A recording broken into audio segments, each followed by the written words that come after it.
কোন ভাষাতে জানাই তারে সান্ত্বনা।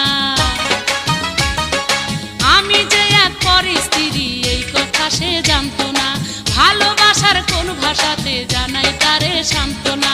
তাই তো আমি মনের দুঃখে শাহ আলমের গান ধরি, চিঠি পড়েছি আমি লজ্জাতে মরি, চিঠি পড়েছি আমি লজ্জাতে মরি। বন্ধু আমায় লিখছে চিঠি, হাতে লেখা মন্দ না, ছন্দে ছন্দে করছে বন্ধু আমার রূপের বন্দনা। 10 গ্রামের আমি নাকি সেরা সুন্দর